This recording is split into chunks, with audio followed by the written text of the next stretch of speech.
need to thank Anoli and the MiAC people for allowing me to speak few words. And I welcome you to this very exciting symposium on Feminist Futures, Art, Activism and South Asian Movement. It's an honor to share a few words with you, reflecting on the critical themes arising from the exhibition currently on view at the Lotus Gallery. I hope most of you must have already seen it. This exhibition brings together 11 extraordinary South Asian women artists, capture the complexities of their individual lived experiences, but also challenge the broader systemic forces of patriarchy, colonialism, and socio-religious structures. And you know how important these things are, as we know most of our problems and the entire spectrum of nationalist and racist rhetoric are rooted in these three structures, these three areas. These forces continue to work against social justice for women and all kinds of minorities, particularly in its many forms and in its many guises, persist as systems that regulate women's bodies, silences their voices, and diminishes their agency in both private and public lives. Colonialism, though formally behind us, endures in the cultural hierarchies, economic inequalities, and inherited forms of governance that continues to marginalize and exclude certain bodies and certain voices. Its toxic presence and various guises continue to oppress women, transgender people, gay people, queer people, people of different sexual orientation, ethnic and religious minorities, and those living on the social and economic margins.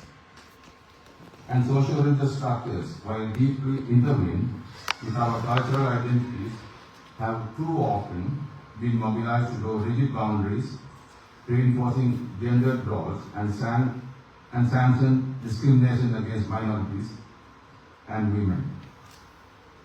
These are not abstract ideas, as you know. These are real ones. Our ideas are also real, just as objects are. These are not abstract ideas, they are lived realities. And it's precisely these realities that the works in this exhibition compel us to engage with and to see, to question and to resist them. And this is why we at MiAC and the 𝘿𝙚𝙘𝙤𝙤𝙤 International Artists Collective and our supporters thought that having this show in Colombo is vital for us. At the time, this may be my opinion though, when Sri Lanka, the Sri Lankans have given its future of governance to a new kind of social group.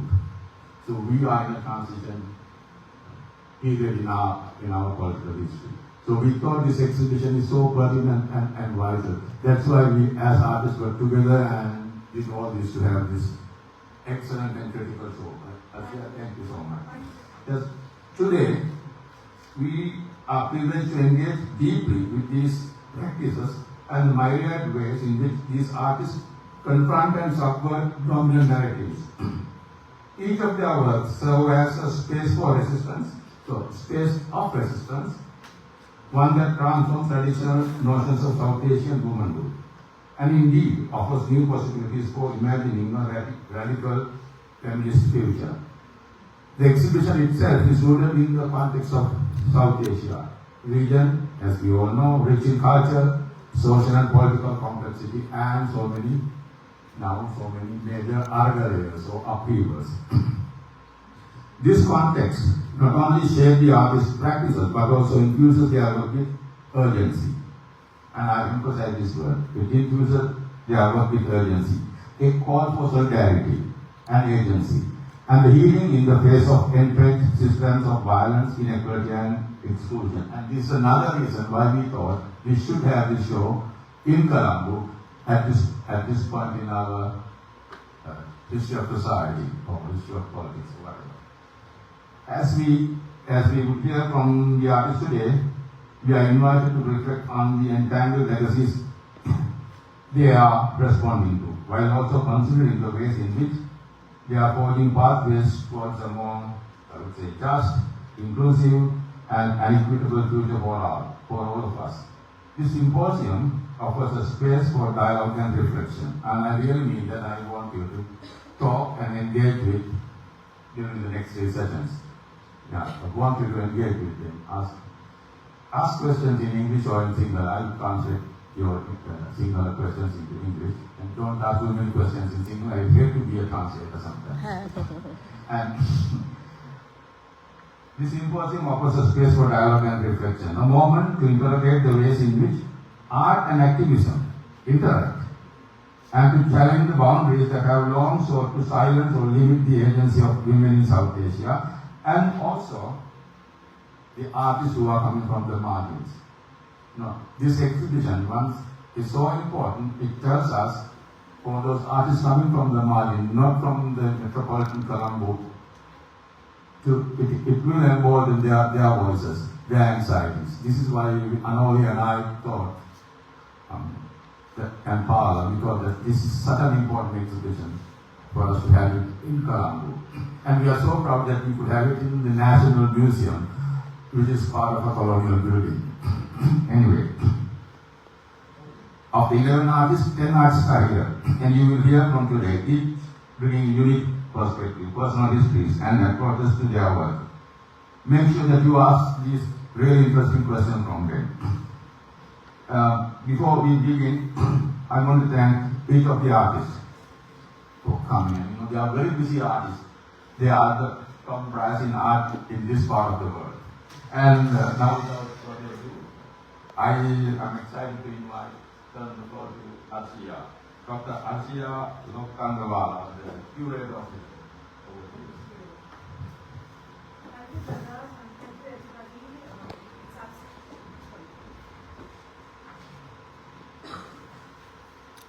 good morning, and thank you, everybody. Thank you, Jagat, and for the very warm welcome and such an excellent introduction, so that I can just deep dive very quickly into the idea of the show. So if there has been an upside to the world events taking place in the recent weeks, it is that the spirit of protest and revolution is very much alive. We have seen a Gen Z uprising in Nepal where the young people mobilized through platforms like Discord, succeeded in selecting their Prime Minister, demonstrating that even in our digitally fragmented world, collective action can bring down governments. We have also witnessed anti-immigration rallies across the world, a stark reminder of the growing politics of the right. Yet, the sheer fact that people are coming together to demand a different future is an upside we cannot ignore. In many ways, Feminist Futures responds to this call. Good morning, everybody. Welcome to the Symposium Contested Bodies, Radical Futures, Feminist Interventions in South Asian Art, which is based on the exhibition Feminist Futures. This exhibition comprises 11 women artists across South Asia, including Nepal, India, Sri Lanka, Bangladesh, Pakistan, and India, whose work critically confronts the complex intersections of contemporary feminist thought and deeply rooted societal structures in the region. The exhibition interrogates the nuanced dynamic of gender power, exploring themes of patriarchy, colonial legacies, and also social-religious constructs through the lens of art and activism. The idea of feminist futures had been marinating with me for a very long time. Having seen the Kumari over 30 years ago in Nepal, and also having known an artist friend who was worshipped as a Kumari in Goa, and how it affected her childhood and life was something that really stayed with me. Also visiting Rajasthan and seeing the sites of where sati has been performed, particularly witnessing the hands of the unknown women who committed sati on the fortress wall left me with a chill. It led me to write a paper at Cornell University, 𝘿𝙚𝙘𝙤𝙤, that examined the tradition of the living goddess, Kumarika, juxtaposing it with the tradition of sati. In India, there also exists a tradition of worshipping a woman. I mean, I don't know if you know this. You know the sati practices even here in Sri Lanka. So unfortunately what happened, once you commit sati, the video act of self-immolation on the fire of your husband, and then you become a goddess, so it becomes a sati mata. So this violent act of making and reinstating of both the goddess in real women is linked to the performance of death. In the case of the Kumarika, a young girl's death is a metaphorical one, which arises from the appearance of a first period. The onset of a virgin girl's period absolves her the status of the goddess and renders her into being a mortal once again. Conversely, in the case of sati, a woman gains the status of sati mata or the goddess the minute she dies on her husband's fire. So why has the violence of this nature been perpetuated against the living body of a woman? And why does it continue to this day? Why does patriarchy convert women into symbols of purity, sacrifice or sanctity, legitimizing control over their bodies and lives, rather than recognizing them as autonomous subjects with their rights to safety, voice and choice? For me, Feminist Future was an opportunity to collectively articulate the voices of women from this region and the various inequalities and injustices that they have been enduring. Now, 30 years later, the world has changed, but much of these traditions remain intact. Feminist Futures emerges as a powerful and transformative platform where women are to shatter stereotypes, confront societal norms, and redefine womanhood through the prism of resilience, unity, and intersectionality. So, what are we?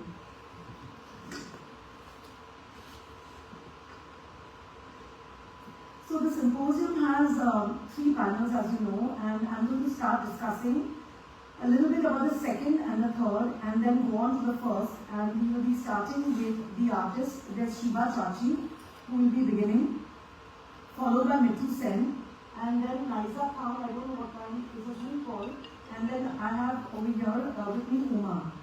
So that's the course of action for this this morning. So let me begin.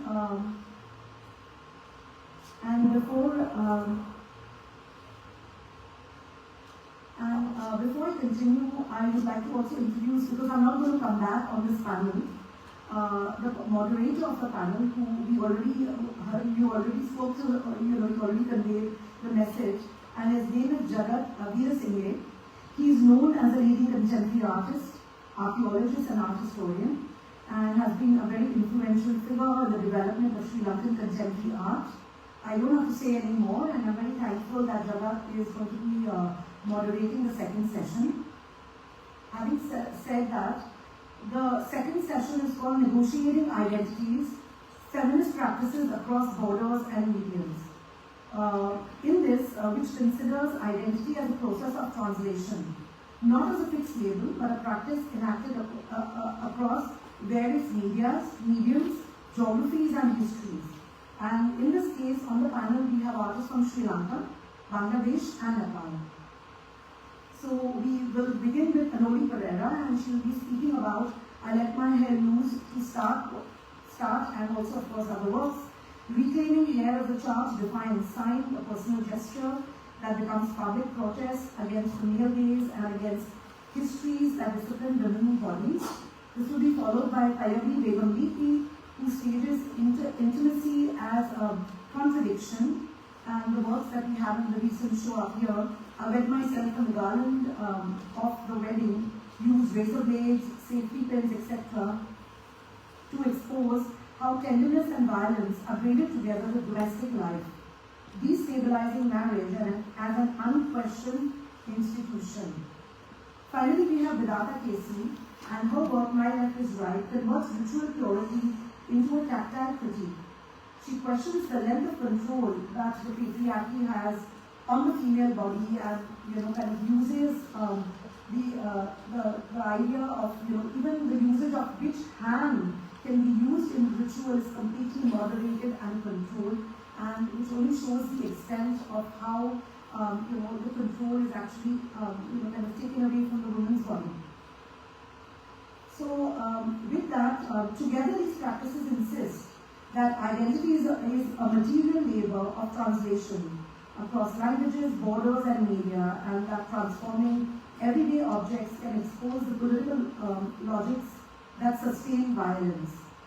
They ask us, can patriarchal authority be interrogated and reworked from within so that the woman's agency and not symbolic purity shapes their meanings?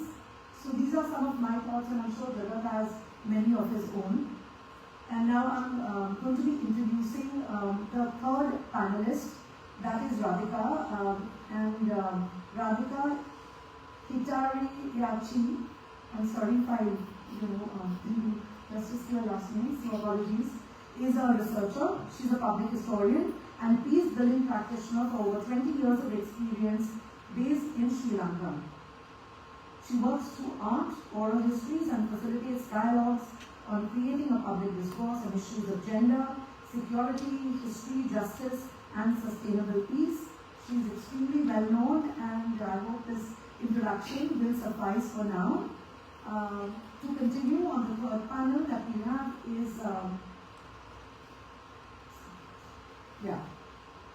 is called Embodied Resistance, Performance and the Politics of the Feminine, which brings the body to the fore as a site of contestation and invention. And as you know, bodies are legible through norms, and yet precisely because of their legibility, they can also be unread. So this is a very interesting thing, how you read the body, what it means, what are the symbolisms, so we hope to unpack this in that session. We have, of course, Pushpamala N, who interrogates the continued authority of the epic and religious scripts over contemporary female subjectivity.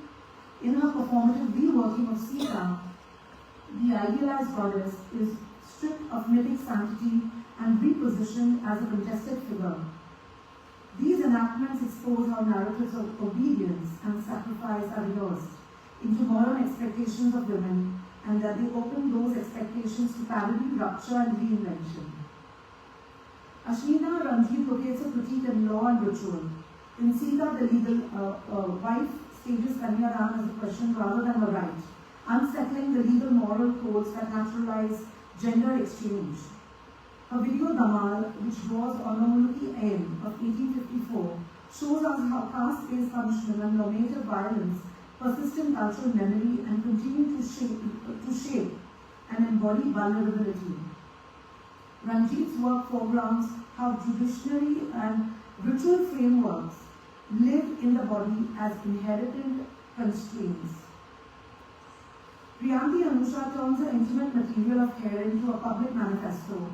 Her performances treat the maternal image not as an essence, but as a cultural construct, an archetype continuously reversed and internalized, so that the maternal body appears both the anchor and the burden.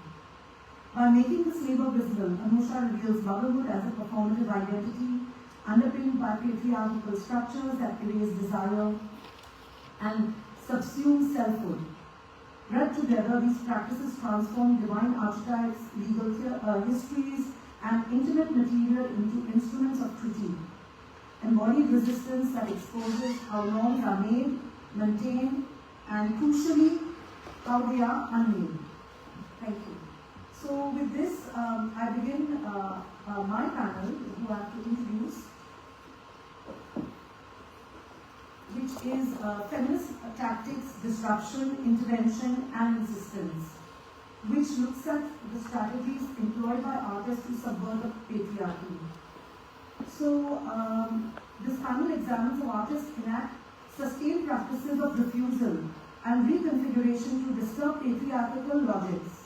Shiva Chachi reconceives documentary photography as a living archive, resequencing protest images, objects, and sounds, so the moments of collective action extend into a long-term form of witness and accountability.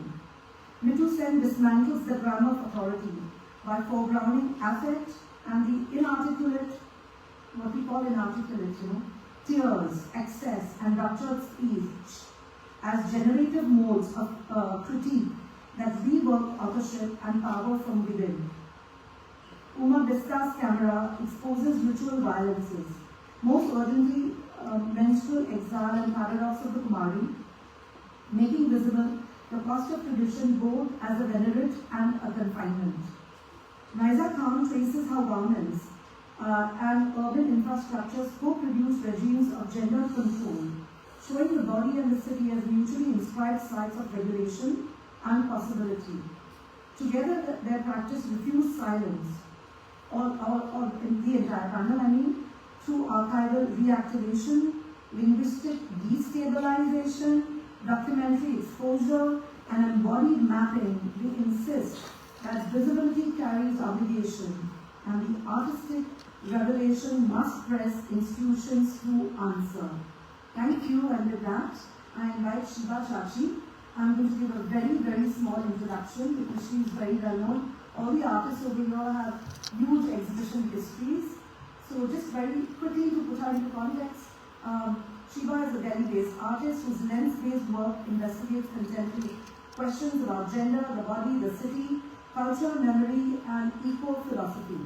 Through intimate and sensorial encounters, Chachi began as activist and photographer documenting the women's movement in India, and by the 1990s, she moved on to creating collaborative and stage photographs, eventually turning to larger multimedia installations. So I hand over to you, Shiva. Thank you.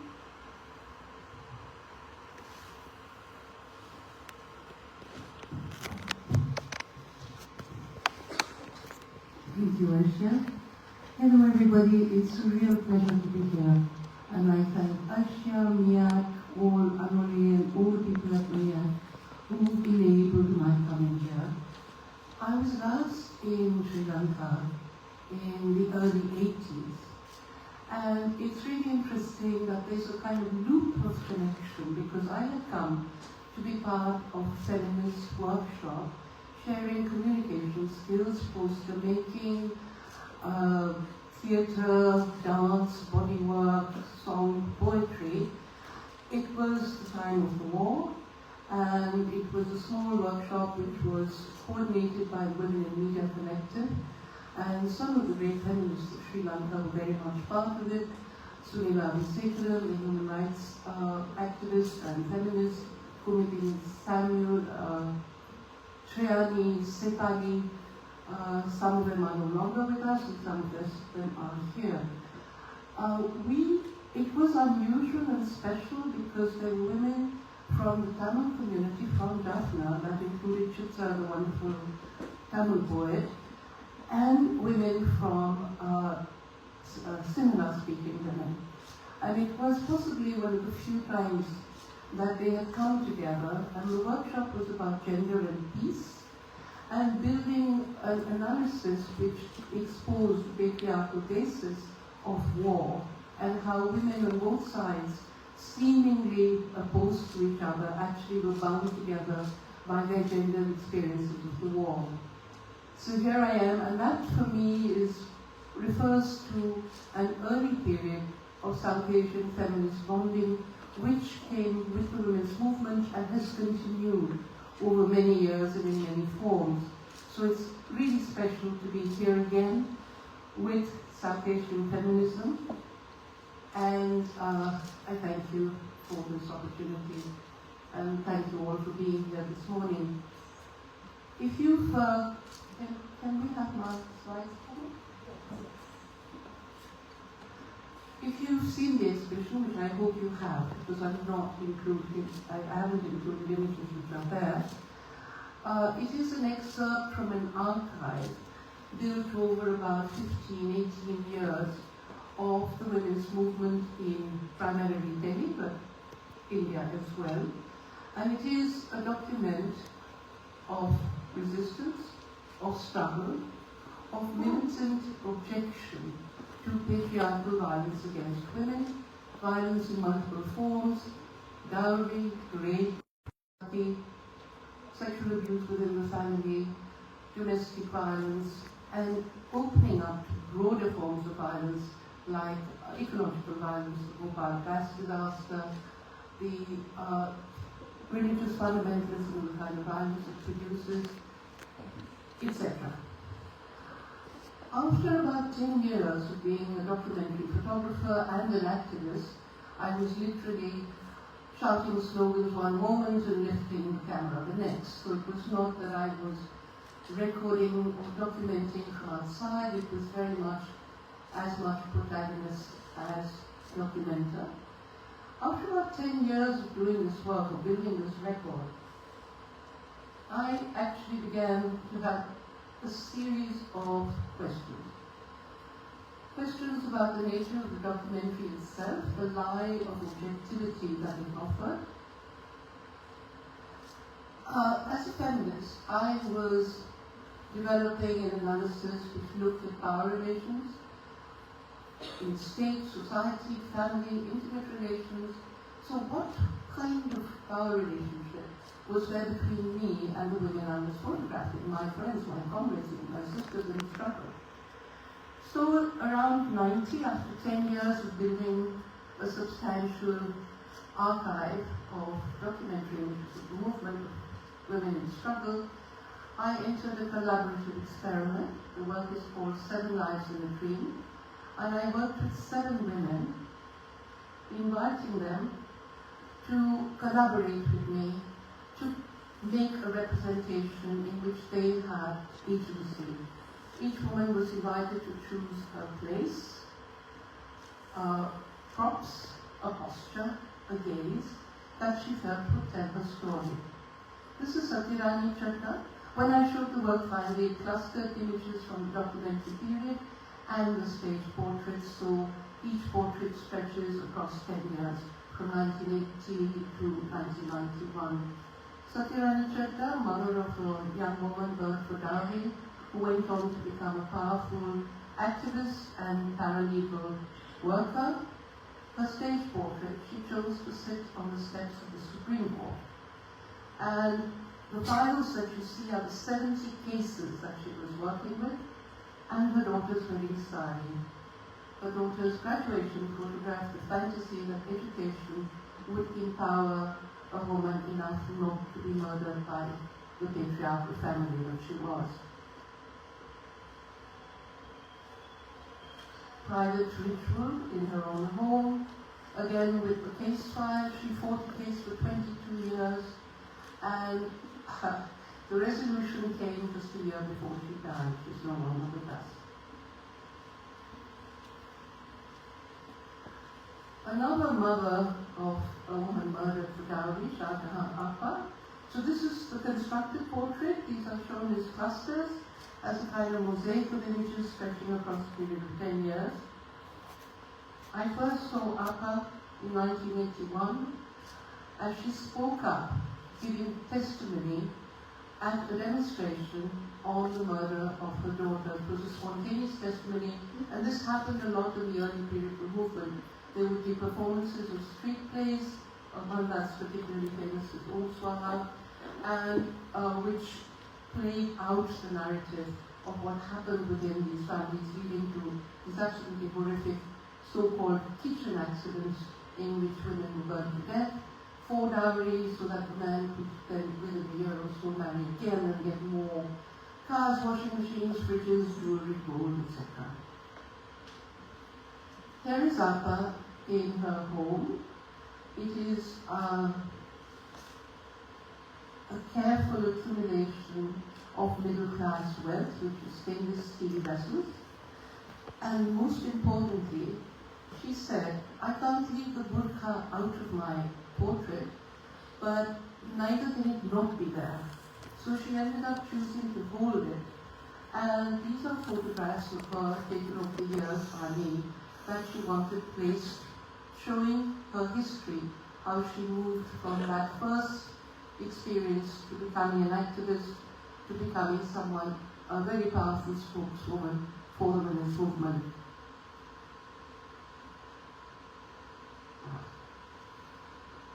Both 𝘼𝙧𝙘𝙤𝙤 and 𝘿𝙚𝙘𝙤𝙤 became very important activists in the movement, and oops, this is taken off on its own. Sorry for that. This work continued, and I began to then question the kind of relationship between the viewer and the photograph. What sorts of quality of attention were we eliciting, particularly in gallery space? My early photographs were shown in community centres, in slum-based things, just, washing line with clothespins, that sort of thing, and I entered gallery space almost by accident. And what I found the space actually allowed me space to explore certain things that were not so possible in the direct activist space.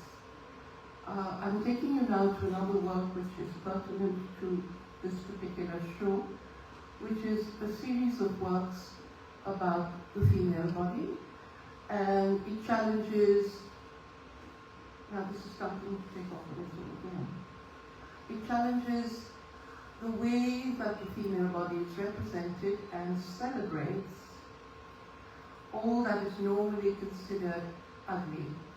Stretch marks, hair, the kind of folds of skin, and it's a large series, I've just shown you an excerpt.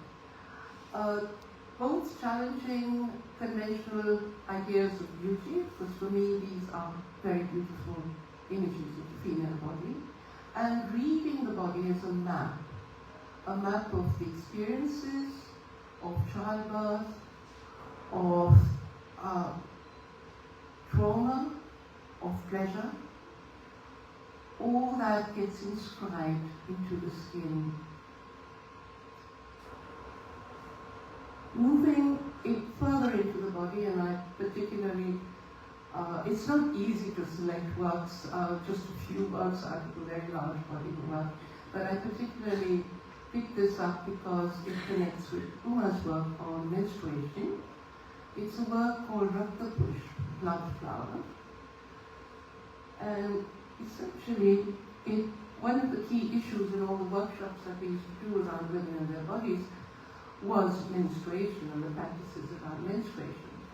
So I collected names for menstruation from all over the country and from different traditions.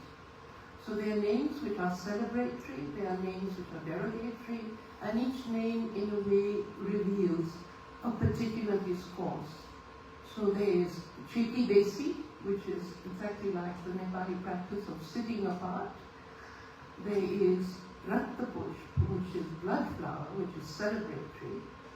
There is 𝘼𝙧𝙘𝑚𝑒𝑛𝑎, which is also celebratory. There is the belief that menstrual blood is actually auspicious and fertilizes fields. There is the belief that menstrual blood is dirty and contaminated, and if even the shadow of a menstruating woman was to fall upon a Brahmin, he would have to purify himself through elaborate rituals. It is as fearful, a cleft in the ground is as fearful. On the other hand, we have Kamakhya, which is a goddess shrine in the northeastern part of India, where annually the cleft in the rock that represents the goddess exudes red liquid, and the goddess is seen as menstruating, and the cloth is distributed as prasad.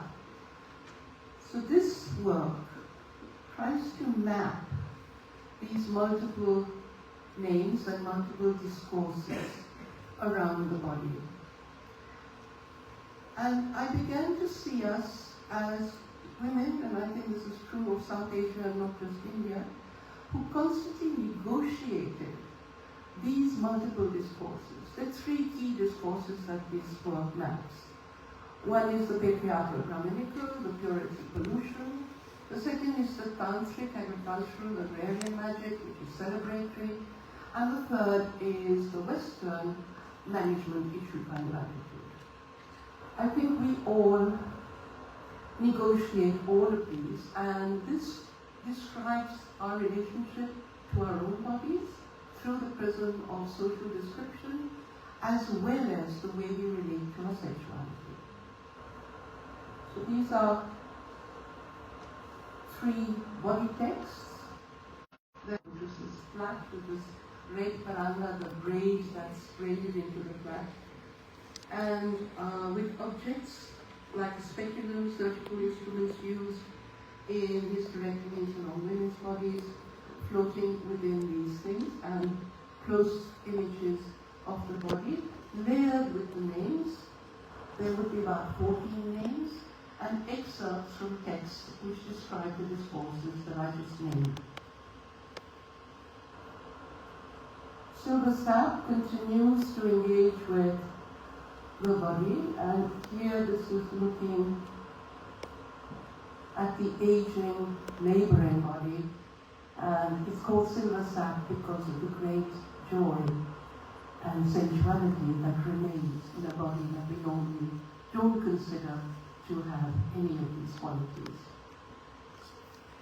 So it's a suite, sometimes 9, sometimes 14 images, but also investigating the idea of identity.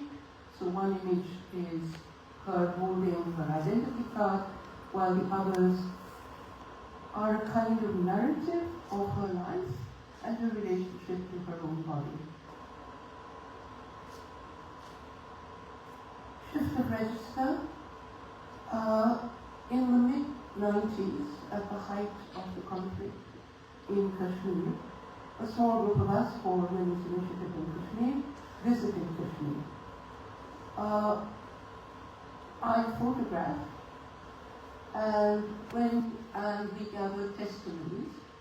These were first an activist publication and then became installation, which was the intervention in the peace tent in the Beijing conference, where there were women from other conflict situations, Ireland, Rwanda, etc. I mean, there's just so many places in the world, then and now, that were in a situation of conflict, and women were trying to find a way, a separate way. So this is a collaborative work with 𝘿𝙚𝙘𝙤𝙤 𝙤𝙤. It's a very large installation, and you basically see 2 rows of brick platforms. On each platform, the surface of it is covered with rice, and each platform has a rehearse, wooden book stand, and it's used traditionally for holy books, the Quran, the Guru Granth Sahib, the Gita, the Bible. Somewhat subversively, we insert rustic iron sheets into these book stands, and each carries an image and a testimony. Because it's so polarized, it's India versus Pakistan, it's militant versus patriotic soldier, it's us versus them. So this is deliberately set up as though there are 2 sides. But once you start looking, and this demands that you bend down and read. So it asks for an intimate engagement with each book, each are kind of books. Something that we did very deliberately because photos and text on the wall, we found that people tend to flick through as though these are the pages of a magazine. So this was a device to actually draw a kind of more focused attention. A lot of my work engages with trying to alter the relationship with the viewer, to draw the viewer in different ways. So each of these testimonies, they were gathered over about 6 years. And as you go through, there are a number of different sub-replications. There are many kinds of Muslims. There are Shia, there's Sunni, there's Bakara, there's Gujrat. There's the Sufi tradition in Kashmir, there's the Wahhabi imposition of Wahhabi Islam. So these are diverse. There is no one monolithic Muslim. The non-Muslims, they are Sikhs, they are Hindus, they're called Pandits in Kashmir, but they're very different from the Hindus in the rest of India. They are meat-eating, they are considered, they're more Kashmiri than anything else. What came across very powerfully in speaking to these women, it wasn't easy to build trust, but we were able to do that. And what read came across, whether it was the sister of a militant. I mean, I'm really regretting not including more photographs. I thought we were not allowed. So I could show you more photographs from the installation. Yeah. Was that whether it was the sister of a militant, whether it was a woman raped by the army, whether it was a woman sexually abused by a Kashmiri freedom fighter, across all these different locations, the women said, this is no way to solve issue. So the quote that is the title of the installation, when the gun is raised, dialogue stops. And for us, we felt that these were the seeds of compassion and a wisdom forged through trauma, which could possibly offer a third space, a third voice, a different way of reading the conflict, of breaking down this overly polarized debate. Interestingly, when we first showed it, which was, I think, early 2000s, in Delhi, first of all, nobody would touch it. None of the normal cultural centers would touch it. They said it's too hot, it's too political. Then, under the umbrella of the Women's Security, Peace and Conflict Conference, it was set up, and the day before the opening, am I taking too long? Okay, I'll hurry up. The day before the opening, the organizers came and said, can the Ministry of External Affairs and Home Affairs come and see it before it opens? And we said, no, we're not allowing any kind of anything. So they removed their name from the space. They disappeared. So we were on our own. Word had spread, and it was supposed to open in the afternoon, but actually by 10 o'clock, people were there, the press was there, and what was really extraordinary was that people came in this kind of agitated, Delhi was very agitated about Kashmir. And the body changed, and they settled, and they slowed, and they began to pay attention, and to listen, to hear, to read the voices of the women. We had visitors' books and discussion groups, which are full of extraordinary responses. So our desire to create that third space did work. The organizers crept back in and then over reappeared and all of that. I tell this story just to illustrate that taking political risks is absolutely essential. The kind of work we are in today, there is nothing that we can do without offending somebody or the other. Particularly in India today, like I cannot show the Kashmiri situation in India, but it was shown. Pushpamala called it to Chennai, and I said, but it's all work, and she said, it's important because it's an archival work. And we had a little bit of trouble, but it was quickly and was negotiated, but that was 5 years ago, Pushpa? Yeah, about 5 years ago. Today it's impossible, but the work continues to travel. It was Chennai, which has different, which means a bit remote, but there was some objections. Basically because the installation criticizes, sees both the army and the militants as sets of men with guns, which is the women's perspective, whatever they may profess ideologically. So, to move now, there is large bodies of work that I'm skipping, but basically I'm taking you to a work that gives you a sense of large public installations, which is really now characterized as my practice. This is a work called 𝘿𝙚𝙘𝙤𝙤, Poison Nectar, and it works with the myth of 𝘿𝙚𝙘𝙤. It looks at the state of the city as a state of poison, of contamination, where all the 5 senses, which stand for the 5 elements, are contaminated. The story of 𝘿𝙚𝙘𝙤𝙤, as you may all know, is the gods greedy for immortality churn the cosmic ocean. Instead of producing Amrit, the elixir of immortality, they produced poison.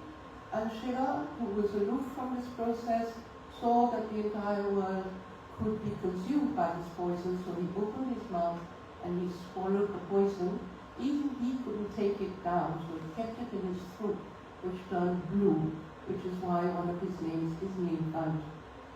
I argue that we are all today 𝑘𝙖𝙥𝙀. As you enter, the city, both fragmented and reharmonized in a mandala-like form, there are about 280 little aluminum towers, each carrying one of the senses, and I'm now really speeding up. As you go towards the center, you see a video. I'm not playing the video, I'm just showing you some graphs, which is this throat swallowing, and when you look down at it, initially you don't recognize it as a throat. You see a kind of small visceral movement. Images are projected onto it from the biggest garbage dump in Delhi, and these same images, I dropped those, are in the corners as translights, treated like colonial landscape.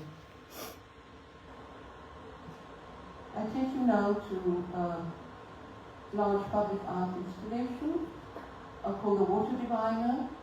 I conceived of the artwork itself as a kind of dowsing rod, and it was sited in the basement of the Delhi Public Library. It was a completely accidental discovery. We were looking at sites around the city, and I found this abandoned swimming pool in a huge space, full of junk and a lot of abandoned books that were meant for the pulp factory. It took 6 months to get permission to work in that space, but basically I added more and more books and built structures, cliff-like structures, teetering walls of books, all tied up as bundles. So wisdom bound up, interspersed amongst them were moving image light boxes which worked with stories and narratives about the Jamuna. This whole work is about the Jamuna, the pollution of the river, and the site itself is close to where the Yamuna would run. These stories are from the riverine cultures of the Yamuna, but they are made contemporary with a kind of encounter between her current condition. Now this story I have to tell, excuse me. So, one of the stories, there are many in the show. Krishna and Yamuna were lovers. She liked Krishna. Balram, Krishna's brother, also wanted Yamuna, but she would have none of him. One day when he was drunk, he was in this grove and he was drunk and he called out to Yamuna and said, "I'm really hot, come and cool me down." And she was mortally offended. And she's a goddess, she doesn't go and cool down drunkards. So she refused. He put out his plough, which is what you see in this miniature painting. And this is really important because he's pastoral, he's agriculturalist, while Krishna is a shepherd. And he drags the river towards him. The image is of a woman being dragged by her hair. She breaks into 1,000 tiny, tiny rivulets, and she realizes that her power to nurture would be destroyed by this. So she acquiesces and floods the forest grove. Could this be the first dam in history? One of the reasons that the Yamuna is polluted because there's 73 dams on the way from her source down to the plains, and no fresh water is allowed to replenish the water. As you move through the installation, it's 60 feet. In the center is another light box which shows maps from the 1800s, which actually describe the exact site you are standing on, showing the waterways. And at the end is, so you move from contaminated water through a history of water, through myth and poetry, and you come to an image of this elephant dissolving in pure water. Thank you.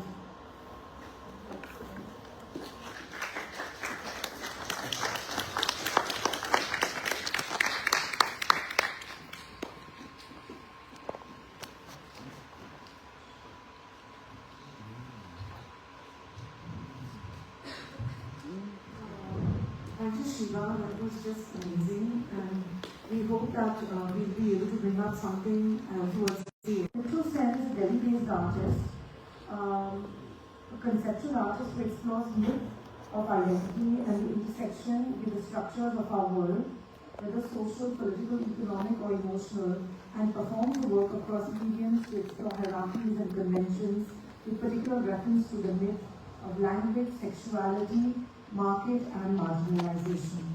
𝘿𝙚𝙘𝙤𝙤. Hi,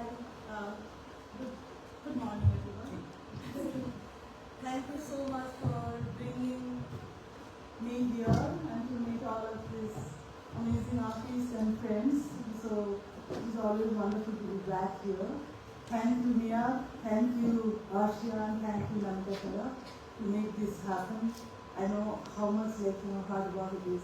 And honestly, one thing we must confess today, or we must admit today actually, that there is a very few land still is alive where we all can meet together despite all this happening in this world. Sri Lanka is a place, and thank you Sri Lanka. Still we can come here, we all can meet here, and we can share our thoughts, ideas, love, passion, craft, everything. So I wholeheartedly thank you, we thank this land, because in today's geopolitical situation and that kind of crisis we are having all over the world, Sri Lanka is still our home for everyone.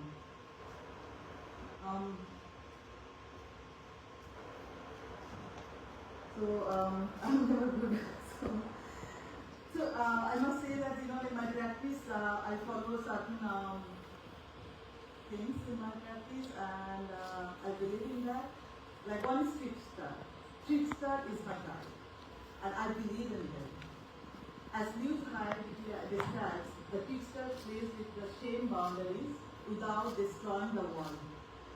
The trickster is shameless, subversive, and alive, navigating margins, provoking norms, and redefining meaning. The trickster energy runs through my practice. Irony, satire, and play become methods to dismantle the patriarchal gaze and destabilize the seriousness of artistry's canon. I stay in this politics of subversion and flavor. Flavor is my own lexicon, playing with labor. To unsettle our monolithic perspective, context, and the social construct.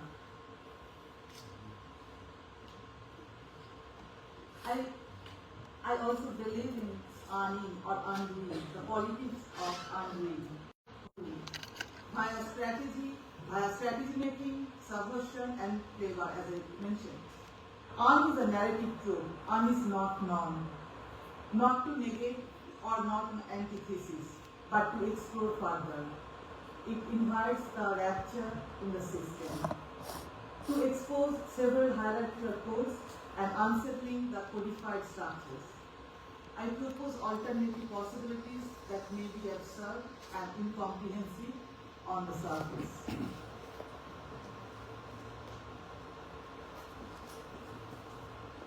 Who will write the history of tears? The famous 𝘿𝙚𝙘𝙤𝙤 quote. From my vast practice, today I will talk about the politics of female hysteria, weight ontology, and laughter as subversive liberating acts. Historically, female hysteria has been a tool of patriarchal control, patriarchal narratives. It addresses that women are overly emotional or irrational and suppressing their emotional depth and lived experience. It is suppressing. Here, we reclaim that hysteria, transforming it into a metaphor for collective resistance and embodied expression. Feminist weight ontology, satire, and humor become radical acts of defiance, turning emotion into knowledge and power, disrupting hierarchies and refusing linear patriarchal definitions of being.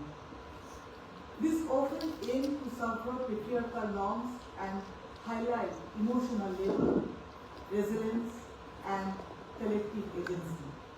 Unsettling patriarchal power, female laughter disrupts seriousness, mocks authority, and create space for critique, transforming fear and repression into the strength, resilience and agency. Myth of an artist. In the art world, myth making is a crafted and marketed imagination. Algorithms shapes my aesthetic, my skill, my identity. An amalgam of global South exotica and curated projections. Myths and social convention dictate what is normative, idealized and replicable. Seeing into personal, professional and political lives by treating any phenomenon, whether the artist's persona or the market itself, as a myth, we confront these megalithic structures. Identity becomes the enforcer of consumable forms, a mechanism of control, expectations and replication. As a woman artist from Global South, I refuse imposed identities. I subvert, I destabilize, I alter the record. I change my Wikipedia page, an AI-generated capitalist narrative, a feminist act, a cyber-feminist gesture, a refusal to be legible, productive and fixed.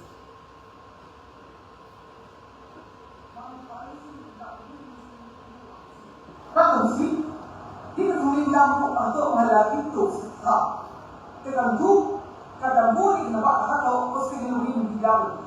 Cái cả trích tập mình đi thuộc ở hậu tổ cái đồng muốn là mà gì, cái cả sắp đi trong cái học thủ ấy, mà làm ra sự bị mê, cái cả số cả thu mà ấn độ thì nó thuộc của sự mà hay. Giờ thích được ra áp dụng là tu bị cả ông ta business help. Cái cả các người chúng ta cũng dùng một số إلى رأسي ما أنشر إذا تبقى في اليوتيوب في الأرض اللي بتاعه ودي بكلام إذا أعتقد سنأتي تبص بسوق أفوز إذا تبقى سنأتي تبقى من اللي كان يوصل إلى أوبتيكسون إذا تبقى سنأتوب تقول أوزيك تبصيك أفوز أنا أقول تبقى سنأتي أمره فنبادو لنوار بسوق. How to be a successful artist is a critique of the consumable forms of identity. This work examines patterns of engagement shaped by flat repetition. The female artist from Global South is exalted to cult status only by invoking narratives of PT, exoticism and the third world crisis. It highlights the difficult double-edged position of an artist. International recognition is often contingent of reproduction is species. Positioned at the intersection of gender, geography and market expectation, this work becomes a pedagogical satire, exposing how post-colonial discourse is entangled with neoliberalism, patriarchy and institutional power. This is about the seduction and sabotage. It shows the exploitative demand for success while playfully undermining the very structures that seek to define the content of artist identity. My practice is basically based on the idea of radical hospitality. I both question and subvert the institutional cultural dictate. I subvert, question and critique the monolith constructs. My practice, whether situational, participatory or relational, is an effective practice. Activation of a situation of encountering a direct or indirect provocation to the order of social, political and cultural norms, social obstruction or discomfort of living conditions, a sense of appropriation, denunciation and resistance. I propose an alternative possibilities that might sound absurd, but it is possible. I do not host to comfort. I host to disrupt, to let the other change the mood. I was invited to do an artist presentation 2016 that placed in Guggenheim, New York. And at first there was a live lecture performance, of an artist's presentation staged in non-language with a pre-made film at the background. Subverted institutional guidelines, because I was given a strong guidelines that what to do, what to maintain, and how much time will be given. Otherwise, it will be stopped after my given time, like the orchestra style. So all this instruction in 8 pages PDF came. Using non-language gibberish or non-communicative, undomesticated mode of expression, it hinted at institutional hierarchy, frustrating those expecting straightforward meaning. To demonstrate that hierarchy and hegemonic power of institution and codified norms that control us. As a citizen of post-colonial India, language is a sign of imposed cultural differences, and English, to me, like many, as a reminder of a post-colonial identity with colonial baggage and post-colonial anxieties, because it is English that is culturally and legally seen as the language of the privileged and educated. I still use English as a strategic tool. I work with English, and I do it with great discomfort, because I want to respond to that complicated history of as an artist, the labor and the struggle of participating in this Anglophonic art world. In my practice, I use lingual anarchy. It's a set of artistic strategies inspired by the non-symbolic registers of glitches and pre-verbal vocalization, by which I suspend and subvert to expose and de-stabilize the hegemony. This presentation mode, people experience the feeling of control power and its politics. Non-language, undoing of language, empowers the speakers and disempowers the listeners. It highlights the power of non-language as a tool for unsettling conventional communication and questioning authority and system of governance. So it was a presentation, and this is the background of the video is actually the instruction. And I did the entire presentation in because normal mode of communication in English or whatever language.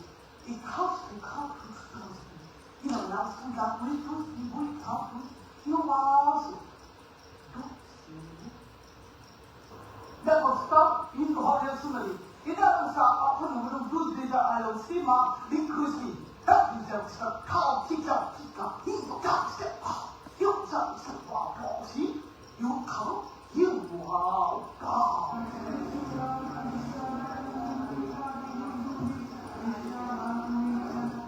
Oh, say the heart with you now, just this one, still in the heart of Udu Risa.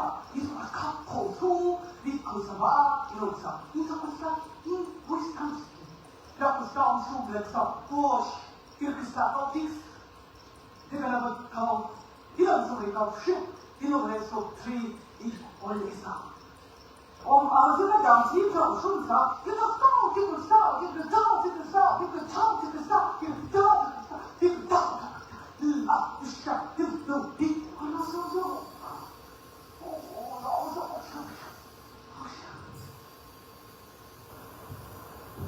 you know.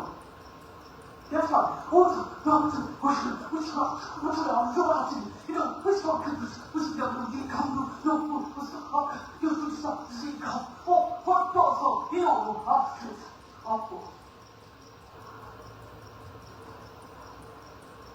And I was so stood around that saw that cause.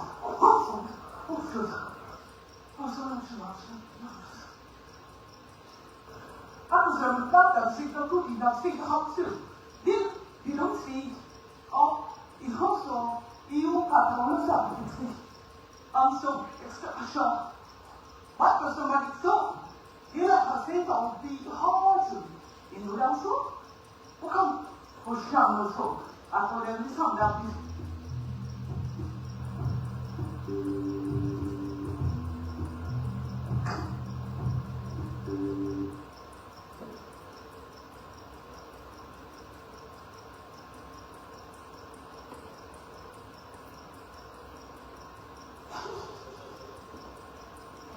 지금 민정은 아주 오시는 와서 무슨 우리가 그래도 우리가 컨트롤 우리고 인도 리사밖에 이게 중요한 전시야. 아마 그런 소리가 요거 제가 또 아동지 그래서 어떻게 공부를 was running out I of was time actually because saying I was a few given hours. a bullet People are very sick. We got up and got shot. We got big on the summer. This is all I want to do. Now, what's up with someone? Look at what I'm doing. This is how come there's a mystery of your kids. Then you would talk to what's happening now. You lose it now. You know, you're telling a guy, so come from your you got. You know, what's up? Oh, come to me. You lose that. It's a red. It's a red. House, because yeah, you know, it's a. I don't know, because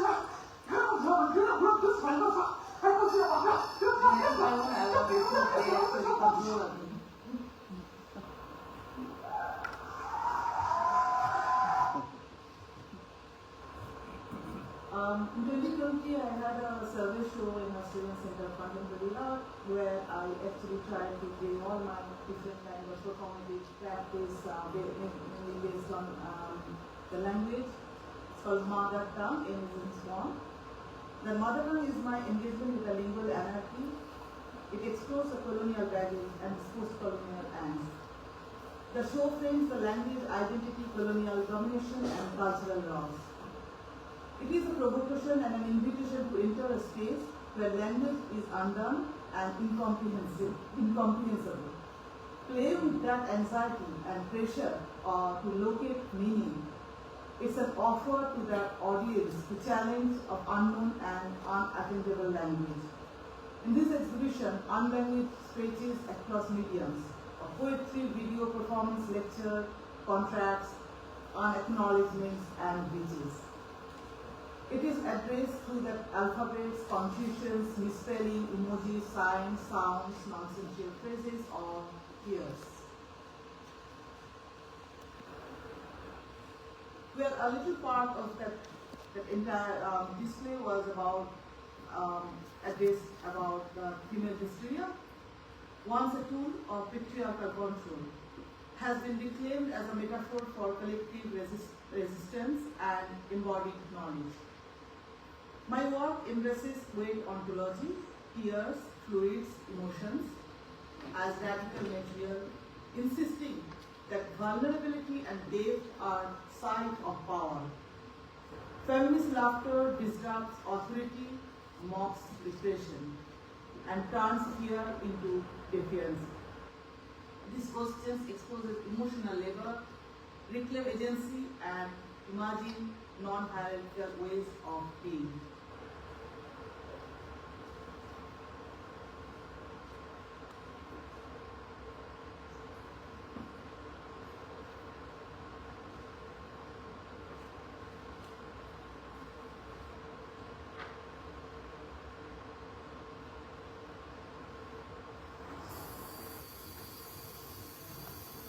A small part of that entire exhibition I am showing in this exhibition in feminist feature. One was called Ephemeral Affair, done in 2006. The camera lingers on my face as a tattoo is inscribed. I was filming myself while I was being tattooed, silently etching pain and resilience into that skin, into the skin. The relentless harm of this needle heightens the tension between visibility and invisibility, suffering and endurance.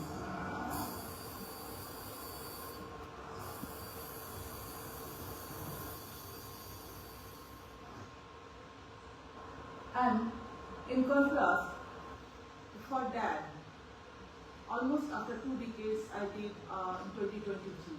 I staged fake tears to confront my inability to cry after I lost my dad. The work challenges the expectations of visible grief, particularly for women, and turns absence into pity. Fragmented text listening the chemical components of tears add clinical humor, stripping emotion from mourning and reframing it as resistance. The body becomes both archive and witness, crying, uncrying, and reclaim its histories, turning even stage tears into resistance and declamation.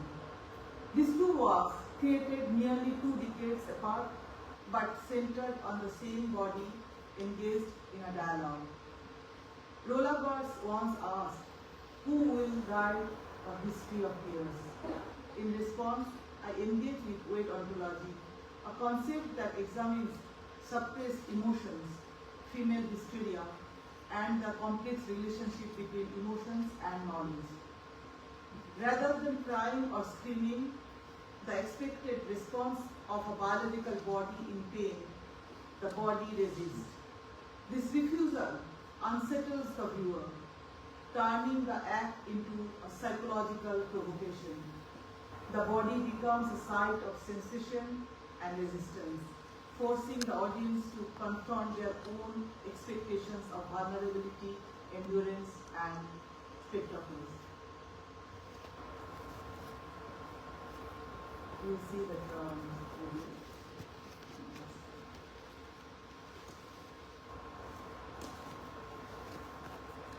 Female hysteria, they challenge the politics of play, weight ontology, and feminist laughter, tracing how violence, crisis, and memory shape our identity. The body emerges as both archive and witness.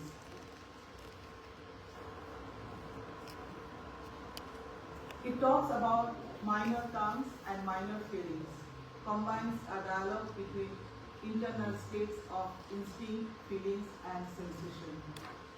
Poetic abstraction that is communicable with other terms. Language in all forms, not just textual, verbal, and oral, but also language as motive, sound, or fear, or its absence. Thank you.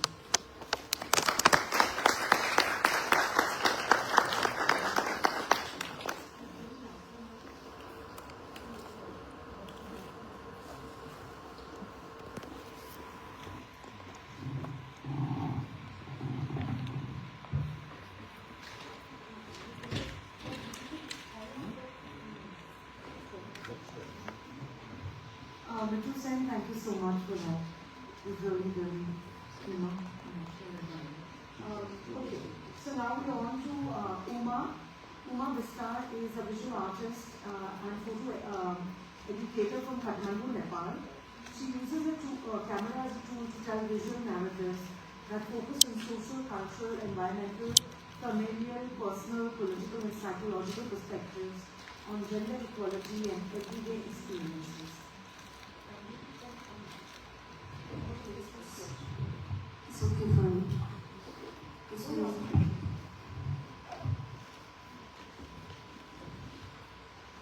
Thank you, Arsia.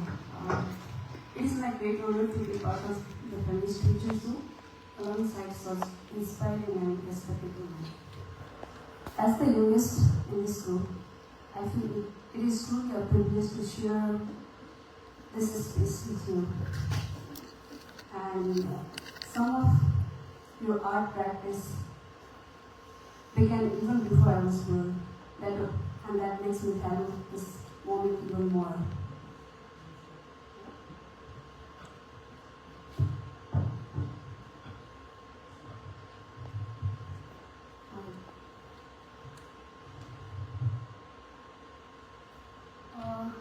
I'm very thankful to Anoli and Farah for bringing the exhibition here in Colombo, and thank you also for your thoughtful curation, and thank you Mamita, and thank you everyone who are in this hall.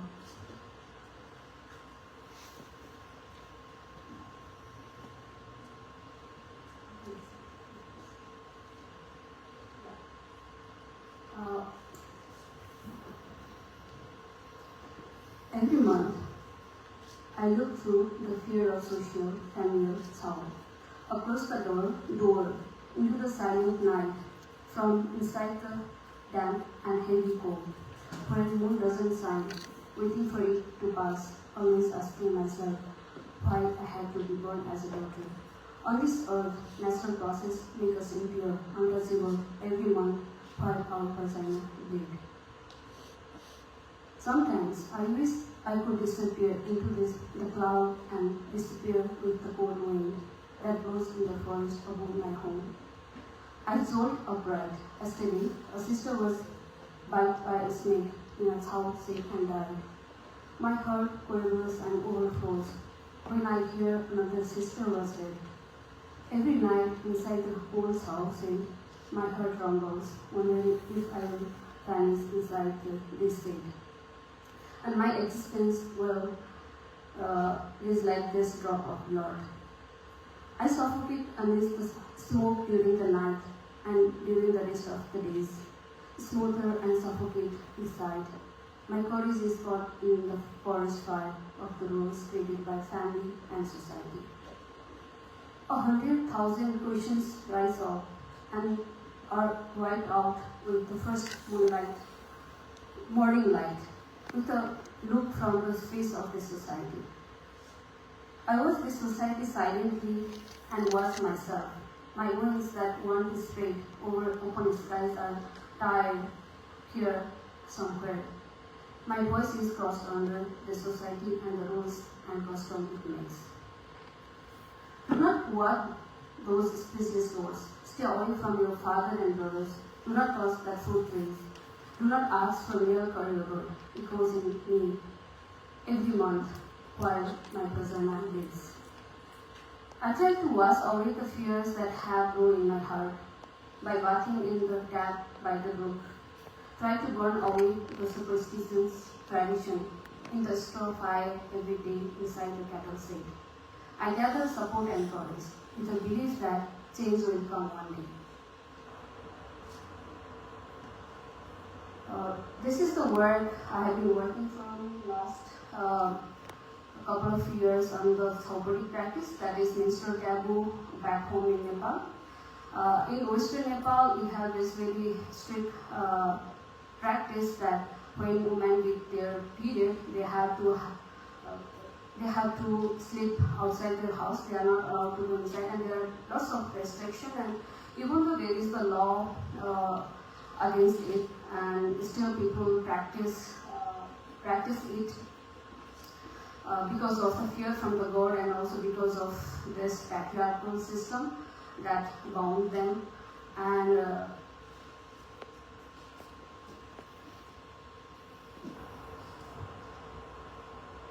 so sorry, I'm not technical.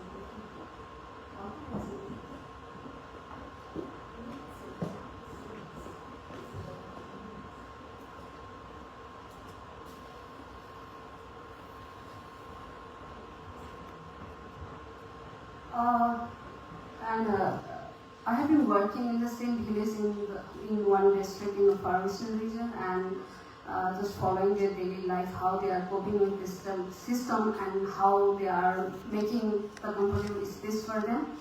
And this is quite, I don't know the right word, like to see the reality through my own eyes is quite difficult to accept all the things, and also in the same time, it makes me happy that some of the young girls are taking initiation to make change in their family and also in their community. And just from my this time visit, it was for the other works in that same area. I was so surprised to see still people are staying inside the council, even though local government was demolishing the site, because just last month 2 people died because of the landslide. They were sleeping outside during their period. The one girl, one child, and her aunt, and the child's mother got very serious injury. They were sleeping outside in the tent, and the landslide happened just last month. It was like very difficult to accept all this thing in this time. Like we are in 2025, and we have to go through all this traditional practice and people have really like fear, even though like we younger generation have to fight with our mother and grandmother's generations, and our mother and our grandparents always ask us to practice this inside house, while you can do whatever you want outside, is to practice this out inside. And every girls and every man asks the same question: where is outside? Who are the outsiders?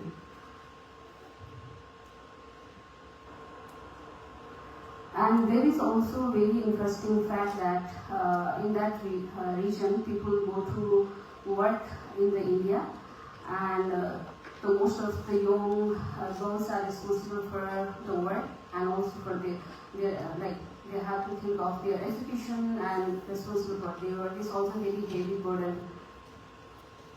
And in this work, I'm not covering only for like period time, only 4 days or 5 days. I'm looking beyond this time, because all the psychological trauma they get beyond that time also.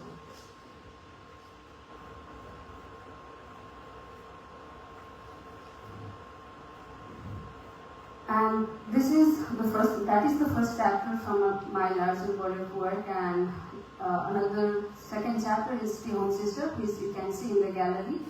I'm showing this work, and I started working on this topic because of my own experience. I am from Kathmandu, the capital city of Nepal, and I had to follow lots of restriction, and on my first period I was locked inside the house, and I was not allowed to go outside for almost 2 weeks. That makes me think, and that makes me ask question why this is happening until these days. And I started questioning, I started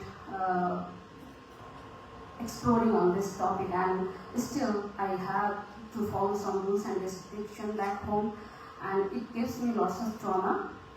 It gives me lots of stress and the pain.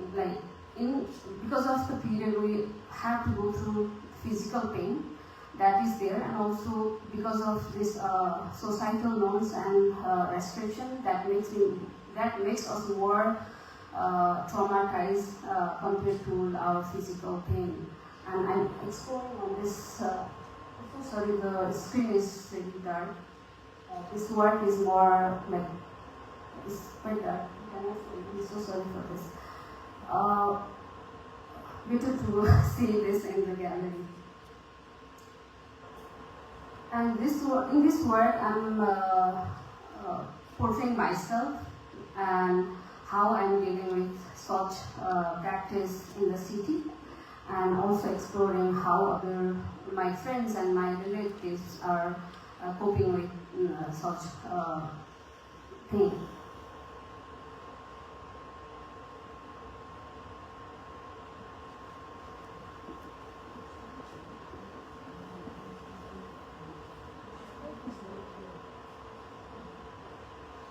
And another body of work I have been working on is the boundaries, where I'm asking again the question: the patriarchal system, living in this patriarchal society is frustrating and suffocating. Not for me, I think it's for all of us.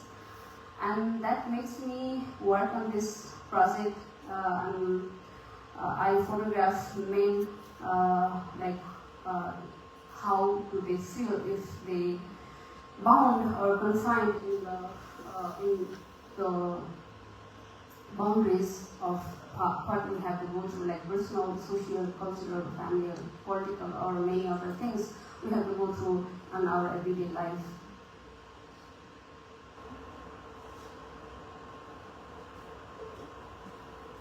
My both hands are not syncing together, sorry.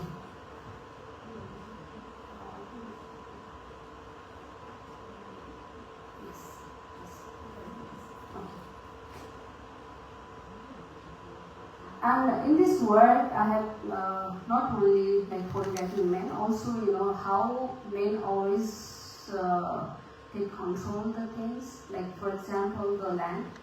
And I think in South Asia, men are the main person who always use or misuse the land, and we consider Earth as a female. And I'm also photographing earth in this, including the earth and the other nature in this world. And another body of work, and I'm just going very fast, is explored from my larger body of work. And another body of work is it's about the identity and the life journey of the woman, 30 plus age groups women. Again, I'm asking the question, what constitutes an identity? What struggles does a woman have to go through to establish her identity, particularly in a male-dominated society, when the work done by women be easily accepted? What is a woman's identity? Is the woman's identity only visible in the career that she chooses? And these are the questions that follows me also on this work.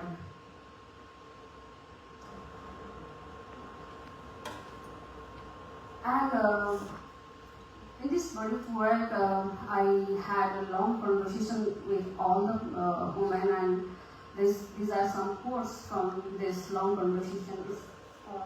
And they have their some kind of identity, and they have kind of this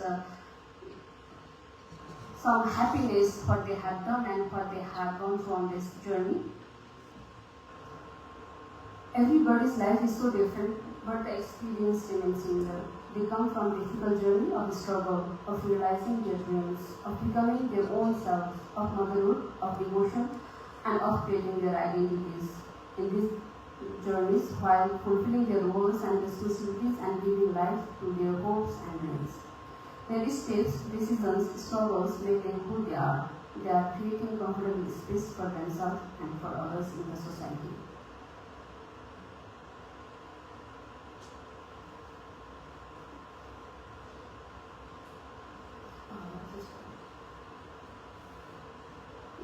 In most of my work, I write poems, and I'm going to recite another poem for this work also.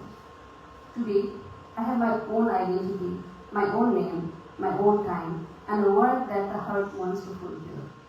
Today, I have my own name, a work that the heart wants to fulfill, my own identity, and time of my own.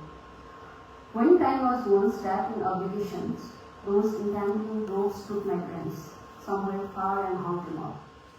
I did not even imagine they still had breath left in them. Where the roads of life would lead was so uncertain, my hair whitened, my skin went low. I had to fight off many diseases. The two bodies after marriage spread into 2 and 3 generations. My body was shrinking with the wings of age. In a patriarchal family, society, my dreams remain just dreams. The butterflies that spread in my heart were slowly losing their colors. The lost wild leaves of spring were becoming like autumn always. Worries of everybody else was taking more space than my own. Squashed under such weight, I was forgetting my own name. But then, the seeds of rain stock in a corner of my heart gradually started breathing again, keeping the many days, months, and years passed as witness. A faithfulness crept up. To color the butterflies and flutter their wings, to nourish the soft spring leaves with fallen autumn leaves. Under the cool shade of the moon, hands with different experience came together to make a circle, to become the self, and to make my own name, my own word, my own time, my own identity. Thank you.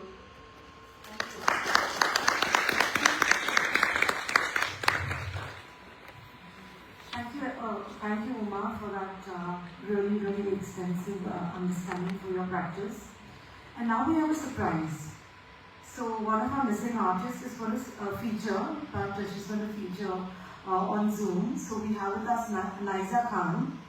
And 𝘿𝙚𝙘𝙤 is a multidisciplinary artist whose work explores themes of history, memory, and urban environment, focusing on transformation in South Asia's cultural and physical landscape. So 𝘿𝙚𝙘𝙤𝙤 lives between London and also in Pakistan, but at this point she's in Qatar, so she's pretty much all over the world, and we're really lucky to have her, and we definitely do miss her in this symposium and exhibition in the physicality. So let's turn over and try and get Liza on Zoom.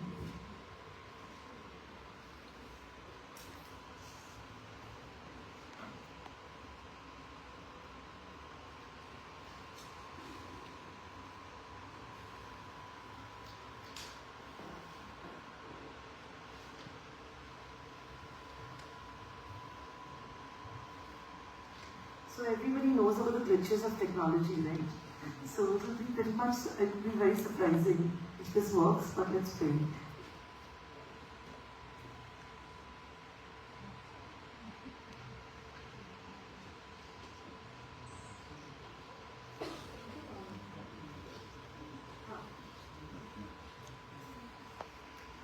you see us?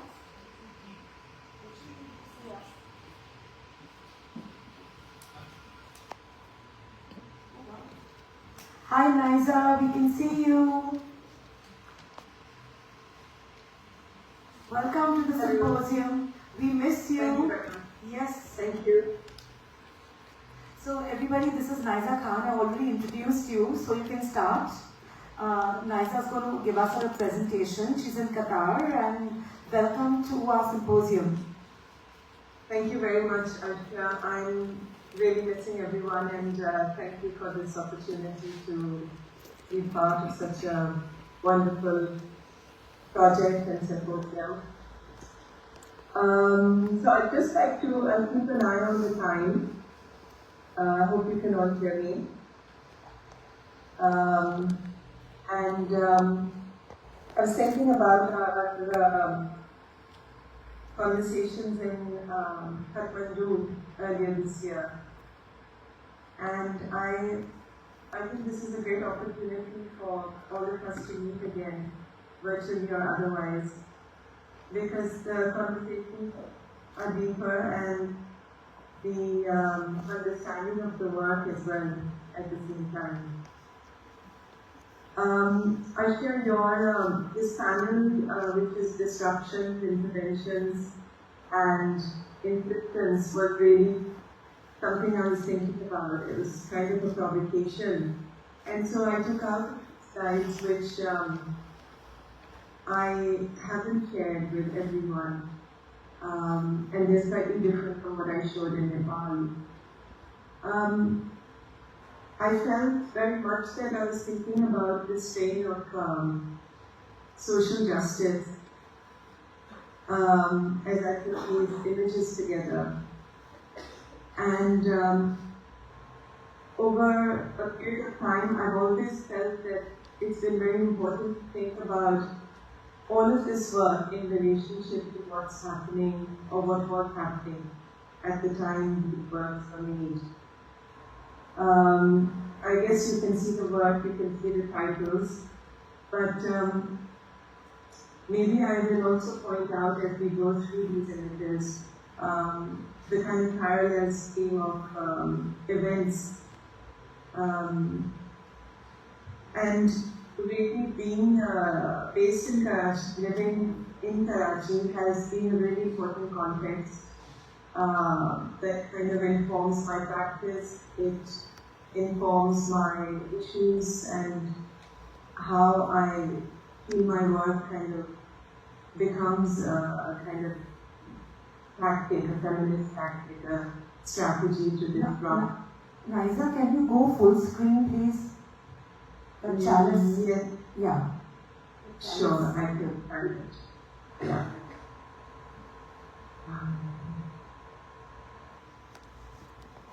Okay. Is that better? Yeah. Yes. Yeah, okay. Okay. So I won't have my notes actually, but I'll keep an eye on the time. No worries. Yeah, so I think the context of the work has been really important. And in a sense, I rooted myself very much in drawing, so that became a way to bring out ideas, formulate a kind of language, but also think about drawing very much as a way to witness and a way to spark certain kinds of protest. 1993 was a really important time because of the ethnic strife, the religious strife, but also at that time there was the Bosnian War. And a whole series of drawings came out, and this is one of them, in which I was really drawing these bodies on sort of stacks, like on some kind of a stage. And I witnessed, just the whole process of how a very powerful and vocal feminist diplomat was speaking about the plight of people in Bosnia.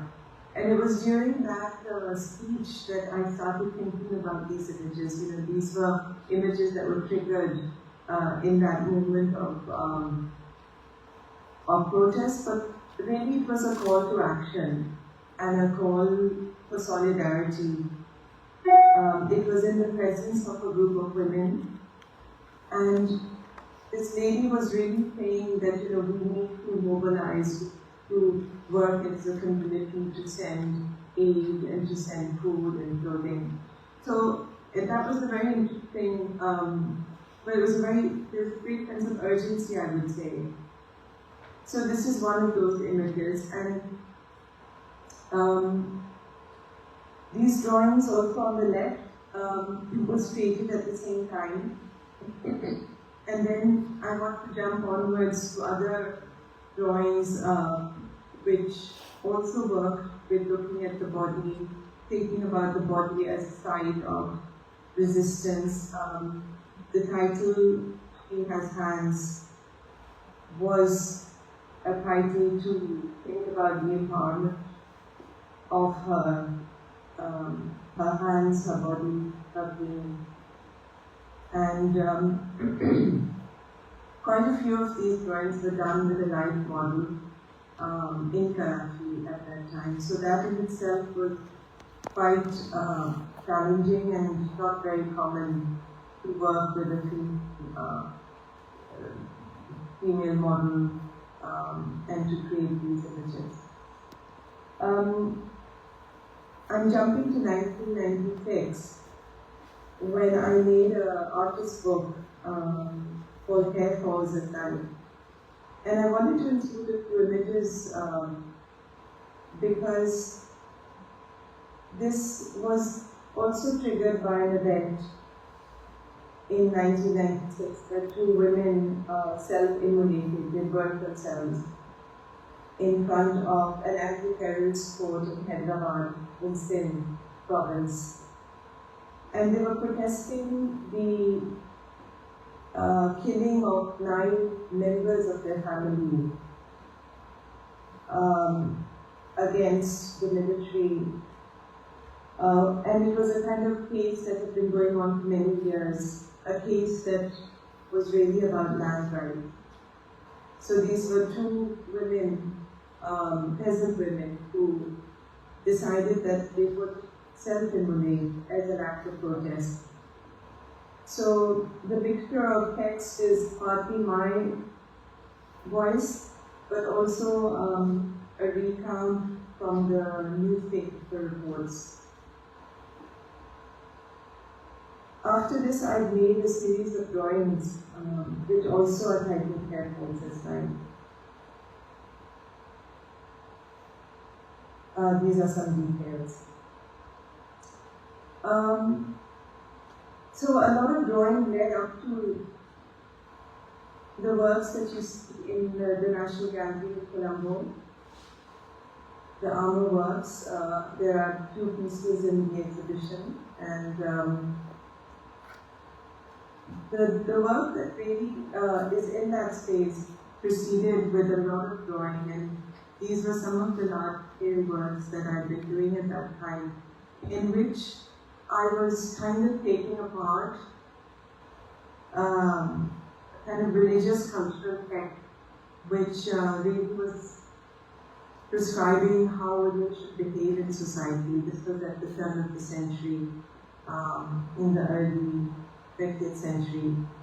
And heavenly ornament which is translated as 𝘿𝙚𝙘𝙤𝙤𝙤𝙤, was the title of that book. And these are some of the large-scale drawings that I started working with. So really this is the time when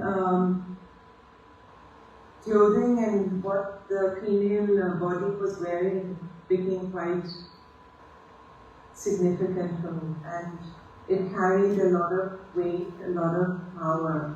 I felt at some level working with the nude body was a bit sort of restrictive, or maybe I'd hit a wall in terms of how I could open out certain questions, and so the clothes that she wore became a way to think about vulnerability and heroism. And so some of these armor works began as a way to really think about clothing, but also to interiorize that idea of clothing. So the red spike is made with an inner armature of steel, and then it's stitched with red suede over this kind of corset. And it was inspired by a lot of the armor works have been inspired by through fashion, through the clothing that women wear, and so this was kind of inspired by 𝘿𝙚𝙘𝙤𝙤𝙤𝙤. A few more armor works. Again, I think it was at this time that the Iran-Iraq war had already been happening, and there was kind of a constant tension in the geopolitics of the region. And I was really thinking about the kind of smoke screen that the media creates and the way that we don't get access to information. And so some of this work really also came out of more drawings thinking about a bulletproof vest and thinking about how would I create a bulletproof vest. And this question grew into a larger project where these questions of heroism and how women kind of protect themselves, and yet there is a sense of sensuality as well, and violence as well, and a kind of defense through these armor sculptures. So, I started working with steel, feathers, suede, and the armor work became more and more complex.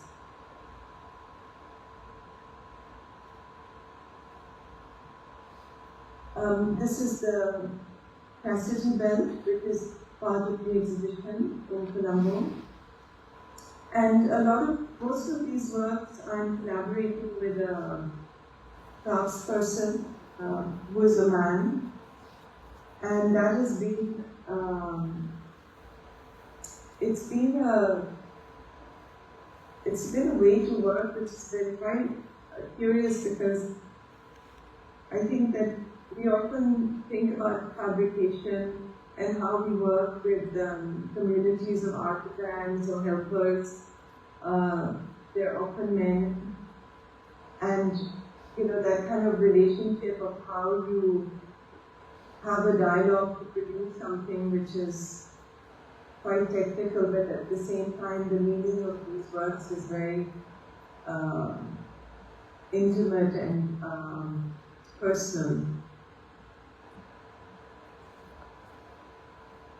At the moment, I'm looking back at these drawings of war robes and wardrobes, and the way that these armor drawings evolved between making a drawing of the object and then creating, really kind of pushing and pulling the idea through drawing.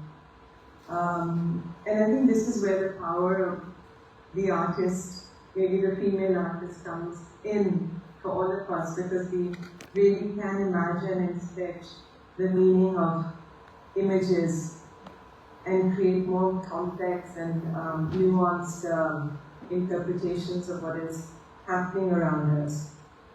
So in a sense, that is also a strategy and an intervention into that feminist, out of that feminist space.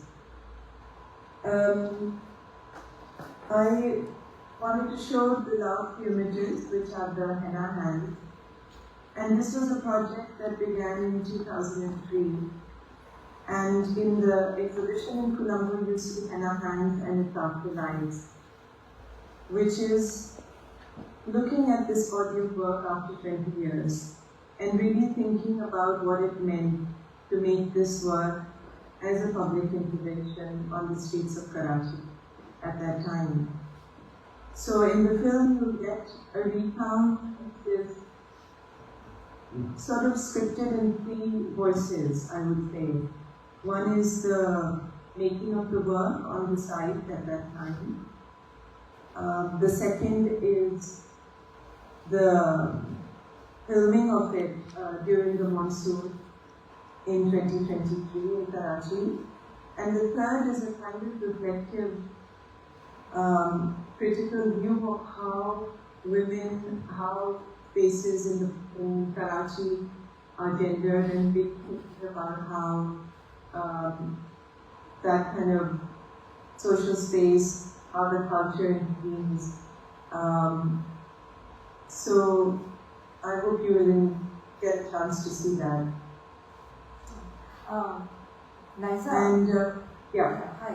So just a kind of quick question which ties up exactly what you're showing.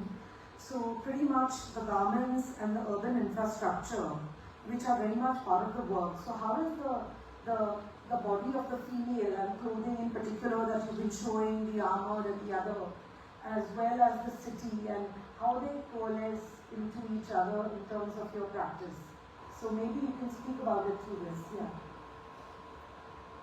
Yeah, I think that the armor work is a very kind of personal reflection of what's happening outside of that personal space. So it's very much a kind of reaction or a contestation of the things that I'm seeing and reading and witnessing. So there is a kind of external, internal dialogue, if I can put it simply. And I think for me, it is a way to create a kind of strategy to comment on that. Sure, absolutely.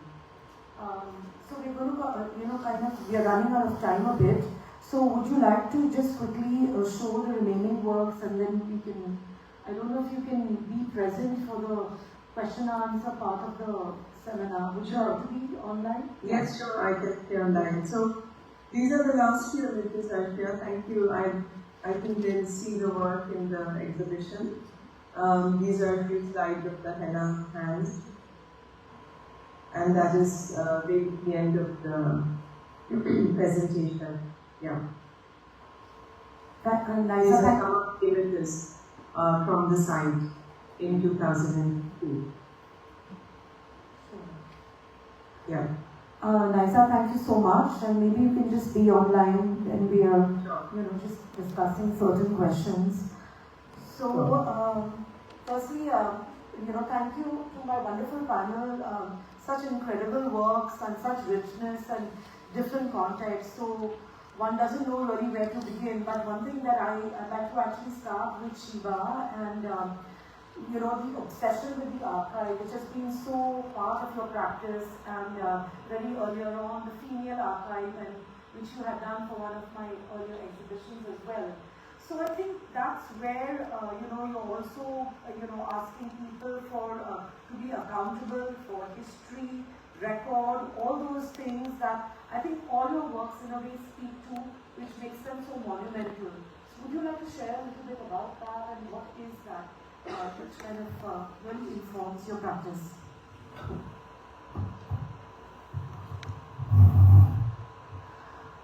I think the archive, as you point out, runs through my entire practice.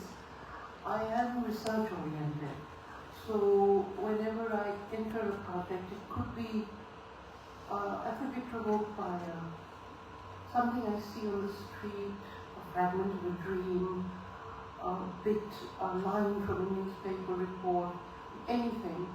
But my way is to then start circling around it, to start researching.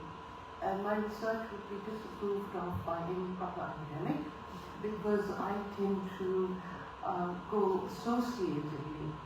I work through a series of associations, but gathering kind of layers and layers of material around the question that I might be inquiring into. A lot of it doesn't appear in the work, but it informs the work. So that's as a practice, I think, and the work itself, particularly something like the 𝘿𝙚𝙘𝙤𝙤𝙤𝙤, the work that I presented at the end, and I'm sorry I kind of cut short if it's still presented properly. That whole work is a work which unpacks the archive of water in the city, where going through that work, you encounter the way water has been, the relationship with water across history, from the 15th century to perhaps even the future. I mean, there are kind of many temporal layers, and there are many cultural layers. And it's a work that really tries to provoke a different reconnection with water, moving away from the standard ecological thing of don't waste water, don't consume water, you know. While people are reduced to consumers, so the relationship to water becomes only one of consumption and some leftover ritual practice. So it's very crazy to see the Chhath Puja in Delhi, where women stand in toxic foam rising to their chests, worshipping the sun that can't be seen through the clouds of pollution. So I thought, and this has been something that underwrites my inquiry and connects with the question of the archive, I'm interested in looking at pre-modern epistemologies, at nuggets of ecological philosophy and nuggets of wisdom that we can recuperate and work with to look at the contemporary situation.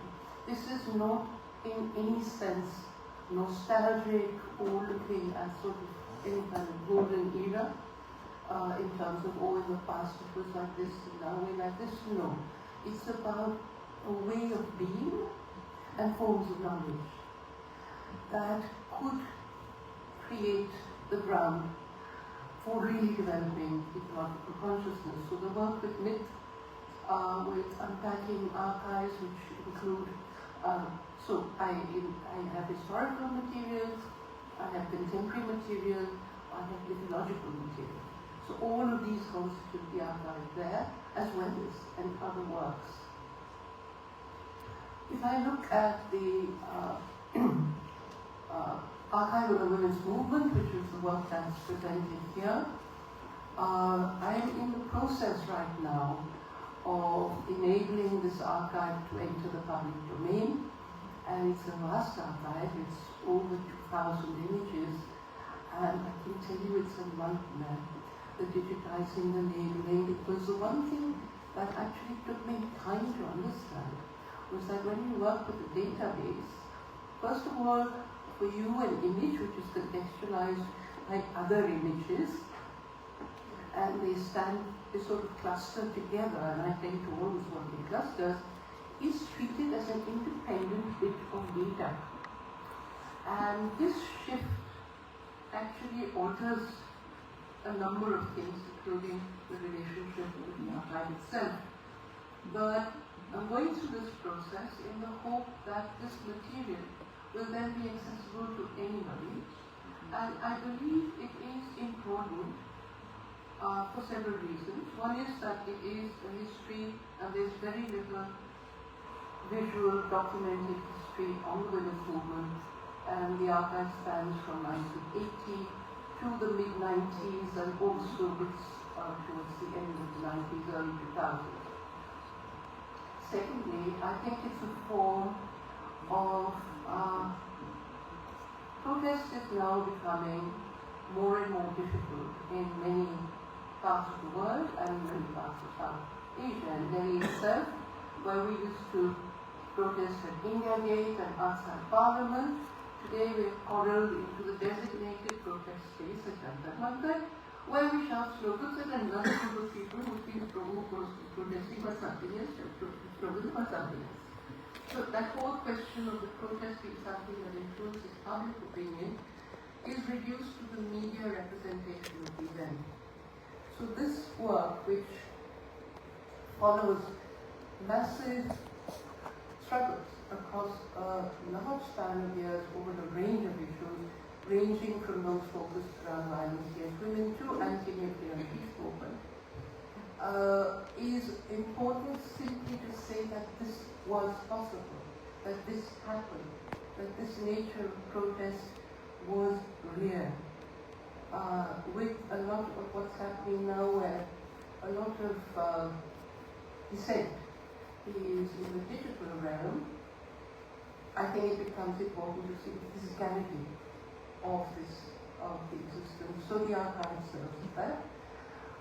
It also serves as a way to reread these histories. I've done it myself in my own work, revisited the archive, looked at the contradictions within the feminist movement, and tried to share that with a wider audience. And so it continues to yield meanings. Yeah, I think I've said enough about the archive. Anything else? Would you like to tell us about Okay, one thing that I want to say, that people say, oh, so we went from feminism to ecology, and I say, no, ecology is a feminist issue. And this is really important. It's not a shift away, it's not a kitchen list where you do this issue and that issue. It's actually a deep commitment to understanding power systems and how they affect our lives.